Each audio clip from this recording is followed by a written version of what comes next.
Okay, let's really unpack this one.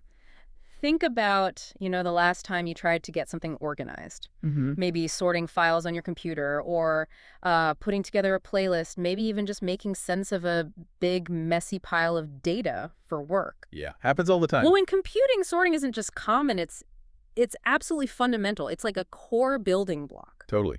And computer scientists, they've been tackling this for decades, finding really clever ways to do it faster, more efficiently. And that efficiency, it's so critical, isn't it? Oh, absolutely. I mean, the Yeah. difference between a slow sort and a fast one, Yeah.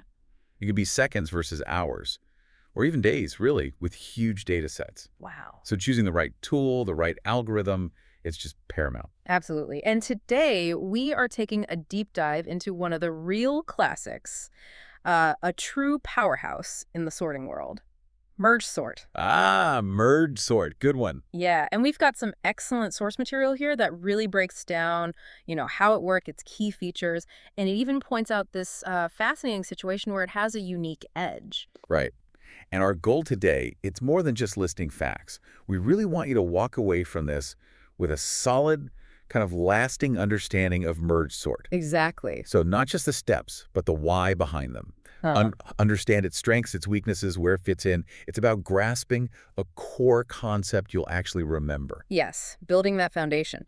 So, where do we even start with merge sort? The basic idea is something, well, it's something you've probably used in everyday life, maybe without realizing it was an algorithm. David and conquer. That's the one. Divide and conquer. Yeah, and it's pretty much what it sounds like, right? You take a big, tricky problem like sorting a long list, Mhm. and you break it down. You break it into smaller, identical sub-problems that are way easier to handle. You bet. Solve those little problems, and then you combine their solutions back together to solve the original big one, And merge sort uses this. right? How? Our sources mention two main phases. That's right. There's the divide phase and then the merge phase. Okay, let's tackle the divide phase first. What's happening there? So you start with your list, your array, whatever data you need sorted, and the algorithm just keeps splitting it right down the That middle. finds the midpoint and just chops it in two. Yep.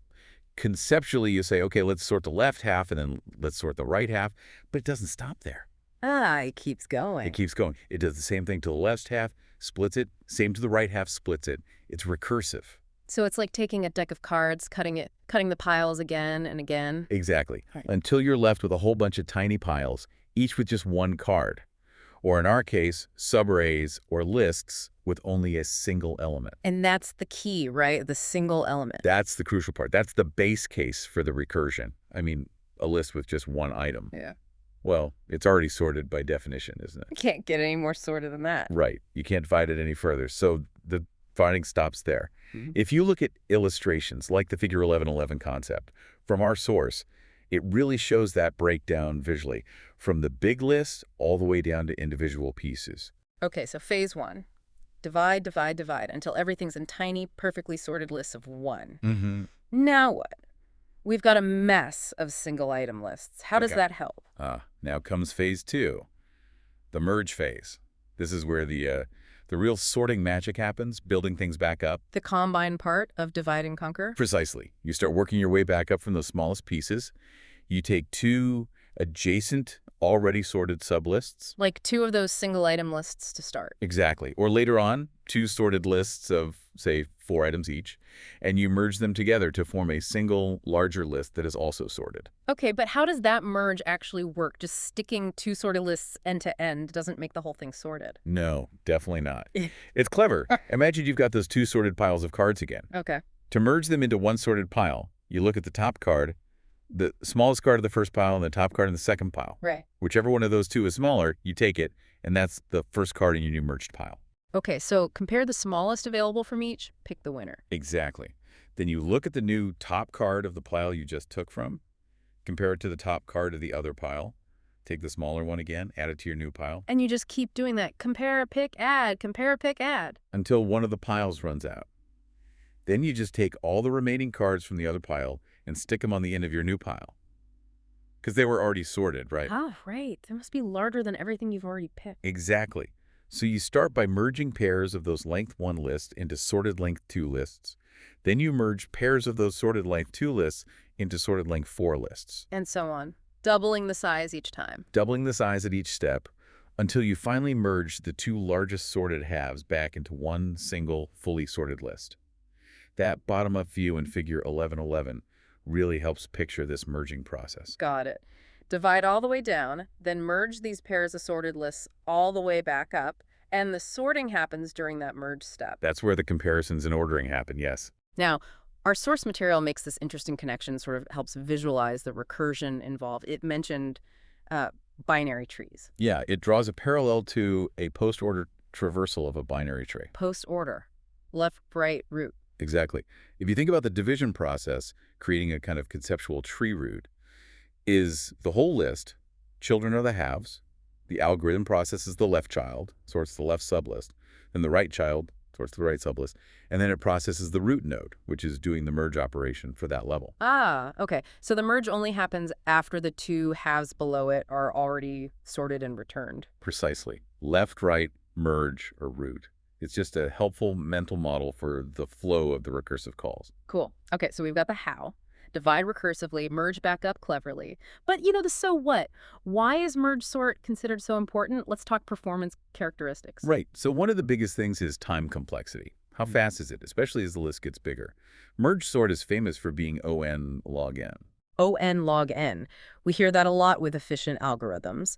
Break that down for us in merge sort terms. What's the log n and what's the n? Okay, so the log n part, that basically comes from the dividing. Every time you split the list in half, you're drastically reducing the problem size. You can only split it in half about log base 2 of n times before you get down to those single items. So log n is roughly the number of levels of splitting or the depth of that recursion tree. You got it. And the n part, that comes from the merging work. At each of those log n levels, if you look at all the merging happening across the whole level, the total number of elements you have to look at and potentially move is n, the original size of the list. Really? Even at the bottom level with tiny merges? Yep. At the bottom, you might do n2 merges of 2 single elements. That's 2 n2 in operations total. The next level up, maybe n4 merges of 2 lists of size 2. That's 4 n4 and operations total. It holds all the way up. I see. So about log n levels, and at each level, you're doing about n work in total across all the merges. Multiply those. Log n times n(o(n). Exactly. And here's a really key thing about merge sort's time. It's consistent. It's always O(n) log n. Doesn't matter if the list started out perfectly sorted, totally reversed, or completely random. It always does the same amount of work. Pretty much. The number of divisions is fixed, and the work at each merge level is always proportional to n. It's what we call a non-adaptive sort. Which means it's reliable, predictable performance. Incredibly reliable. If you absolutely need to guarantee that O(n) log n performance, no matter what the input looks like, merge sort is a fantastic choice. Unlike, say, some versions of quicksort, which can degrade to O(n)(2 in the worst case. That reliability sounds great, but there's usually a trade-off, right? What's the catch? Memory. Ah, yes. That's the other side of the coin, especially for the standard array version. Merge sort is typically non-in-place. Its space complexity is O(n). O(n) space. So it needs extra memory proportional to the input size. Why? It's mostly that merge step again when you're working with arrays. Remember comparing elements and building that new sorted list? Yeah. Well, with an array, doing that directly back into the original spots, Yeah. it's tricky. You might overwrite data you haven't compared yet. Right. If you pick from the left half and put it where the right half's next element is. Oops. Exactly. So the standard way around this is to use an auxiliary array, like a temporary holding area, often called temp. Okay. And when you're merging two subarrays, this temp array needs to be big enough to hold the combined result. In the worst case, when you merge the two big halves back together at the very end, that temp array needs to hold all n elements. So you essentially need double the space temporarily, the original array plus this full-size temporary one? Well, maybe not double the total space constantly, but you definitely need that auxiliary omen space available during the merge operations. Yeah. The recursion itself also uses some stack space like O log n, but that O(n) temporary array is the dominant factor for space complexity with arrays. Got it. So that temp storage is why it's O(n) space and not in place. And if memory is really tight, like on an embedded system or with a massive data set. That O(n) space could be a showstopper. It's a major consideration. You trade some space for that guaranteed time efficiency and reliability. Okay, so O(n) log n, time, very reliable. O(n) space for arrays, not in place. What else? Is there a third key characteristic? Stability. Merge sort is a stable sorting algorithm. Stable. Okay, what does stable actually mean here? Sounds good, but what's a practical effect? A stable sort means that if you have elements with equal keys, say two people with the same score or two records with the same date, they stay in the same relative order in the sorted output as they were in the original input. Okay, so if student A came before student B in the original list and they both got a 95, they'll still be in the order A then B after sorting by score. Exactly. If the sort is stable, this matters if you're sorting on multiple criteria, like sort by score, then maybe sort by name if scores are tied. Or if the elements have other data attached you want to keep ordered. And merge sort is stable. How does it manage that? It comes down to a simple rule in the merge step. Remember comparing the smallest element from the left list and the right list. Hmm.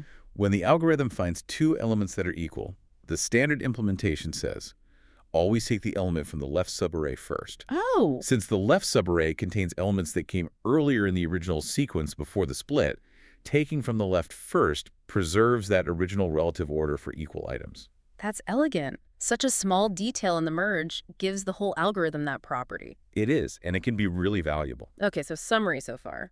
On log n time on space for arrays and stable. That's a solid profile. But you mentioned earlier, and our source highlights this, there's a special case, kind of a merge sort superpower, especially when you're not using arrays. Yes, this is where it gets really interesting. Linked lists. Merge sort behaves quite differently and much more efficiently space-wise with linked lists. How so?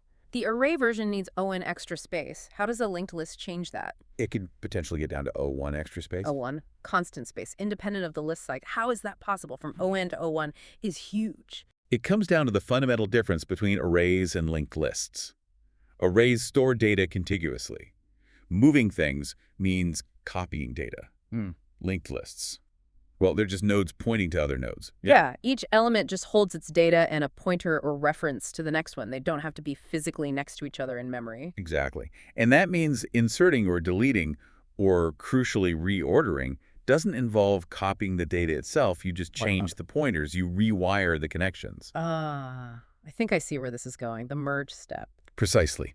When you merge two sorted linked lists, you don't need to copy the nodes into a temporary list. You can do it in place just by manipulating the next pointers. So you compare the nodes at the head of the two lists. Right. You decide which one comes first in the merge list. Let's say it's the node from list A. You make the tail of your newly forming merged list point to that node from A. Then you advance the pointer for list A to its next node. And you repeat the comparison. Compare the new head of list A with the head of list B.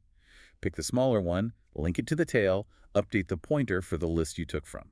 Wow. So you're literally just redirecting the next arrows of the existing nodes to weave them together into a single sorted sequence. No new nodes, no big temporary structure. Exactly right. You only need a few extra variables pointers really to keep track of the heads of the lists you're merging and the tail of the list you're building. That's constant overhead. O1, auxiliary space. That is genuinely clever. It uses the inherent flexibility of the linked list structure. What about the divide phase for linked lists? Yeah. Still recursive splitting. You still need to split the list, yeah. Finding the middle of a linked list can sometimes be done iteratively, using like a fast and slow pointer technique rather than purely recursively. So while the overall divide and conquer logic is the same, the implementation details, especially combining an iterative split with that O1 space merge, is how you achieve that super low space complexity for linked list sorting. The source notes the implementation is trickier, but the concept is sound and powerful. That's a fantastic distinction. Same algorithm name, same core idea, but the data structure totally transforms one of its key characteristics, space usage. It really highlights why you need to understand both algorithms and data structures. They interact. Choosing the right combo is crucial. Absolutely. So let's recap this deep dive. We've really explored merge sort. We started with its core idea, divide and conquer. You break down the problem by recursively splitting the list until you have just single elements. Trivial sorted lists. Then we saw the crucial merge phase, where the work happens. Building it back up by merging pairs of smaller sorted lists into larger sorted lists, using that compare and pick strategy. Usually needing that temporary ON array space when working with arrays. Right. And we hit the key characteristics, that reliable ON log n time complexity always performs well. The ON space cost for standard array implementations. And the fact that it's a stable sort, keeping equal elements in their original order. And then that really neat superpower, for linked lists because you can just rewire pointers. The merge can potentially be done with O1 extra space. A huge win in certain situations. Understanding merge sort this deeply, it's not just academic, is it? It's about grasping a truly fundamental, efficient, and elegant algorithm. Its predictability, its stability. And its unique linked list advantage make it incredibly useful in the real world. It's a cornerstone of efficient computation you'll see again and again. It really is foundational. Definitely worth understanding properly. So as we wrap up, let's leave you with something to think about. That divide and conquer strategy and the trade-offs we saw, like time versus space. Where else do you see that principle? Maybe in tackling a complex project at work, or even just organizing something in your own life. That idea of breaking a big challenge down first. And maybe consider this too. If you absolutely had to sort a massive data set, way too big for that ON temporary array, on a machine with very limited memory. Based on our discussion, why would the standard merge sort probably not be your answer? And what other kinds of sorting algorithms or approaches might you start looking into instead?